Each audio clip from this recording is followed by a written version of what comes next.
Monsieur. Oui, bonjour. Bon, vraiment, ici, nous sommes dans une ferme. Est-ce qu'on peut connaître votre ferme?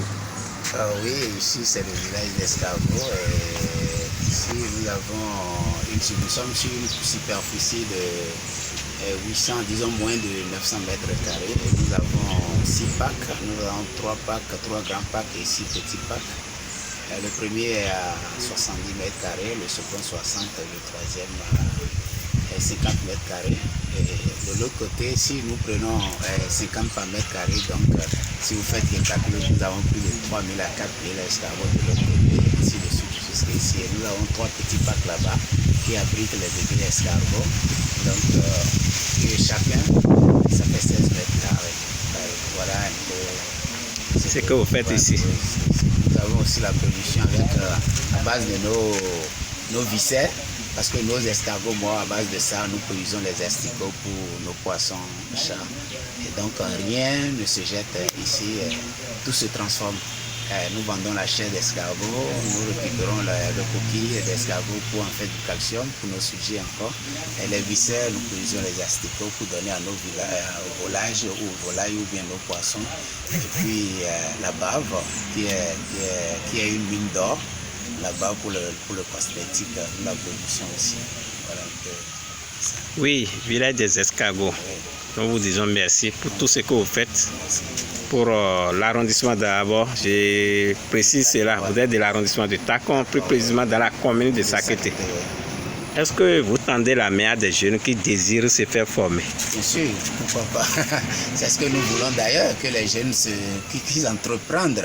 Nous voulons que beaucoup de jeunes soient dans ce système pour que la production des escargots, ou bien la viande d'escargots soit accessible à tout le monde, que tu sois pauvre ou riche, que tout le monde peut acheter l'escargot et manger. Parce qu'actuellement, l'escargot, c'est pour une couche donnée, c'est ceux qui ont l'argent qui en achètent, mais nous voulons que tout le monde en achète. Donc c'est pour cela que nous voulons que des jeunes viennent, on va les faire former. Et ils viennent d'ailleurs parce qu'il y a les jeunes de l'université de Kétou qui viennent aussi pour se faire former, les jeunes aussi viennent se faire former. Et puis pour la production de l'escargot et dans Sakété aussi, surtout dans Sakété. Voilà. Merci beaucoup, monsieur. Est-ce qu'il y a un marché pour la vente de l'escargot? Oui, la vente d'escargot, c'est pour cela que je vous dis, si vous mangez l'escargot, que madame aussi mange l'escargot, que moi je mange, que le petit mange l'escargot, c'est qu'il y a le marché.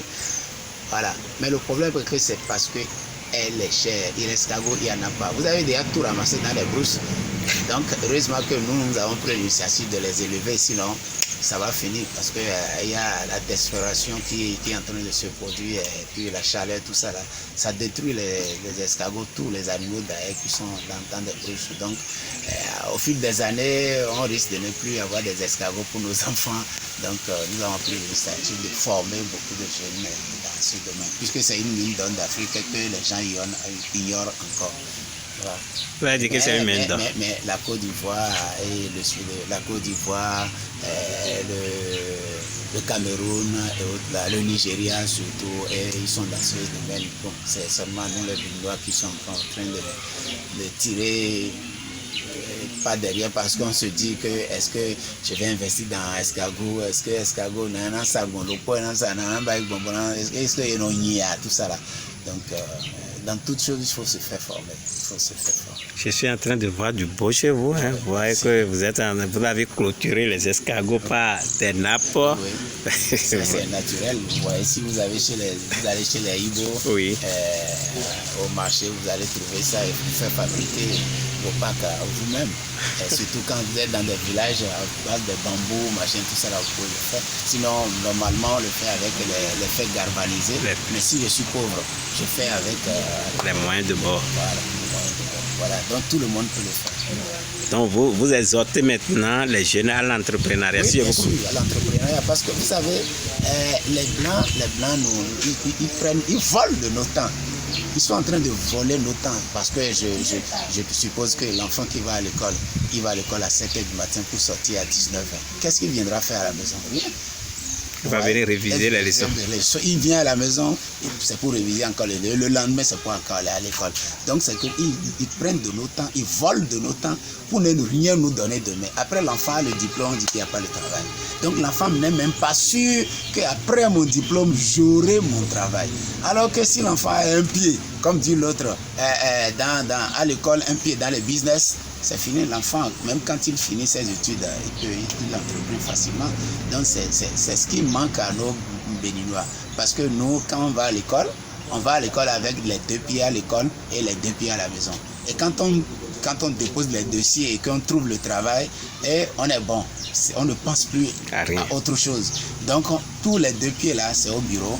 Et quand il est 18h ou 17h30, tous les 2 pieds reviennent à la maison et on s'assoit au fauteuil, on regarde les journaux et on regarde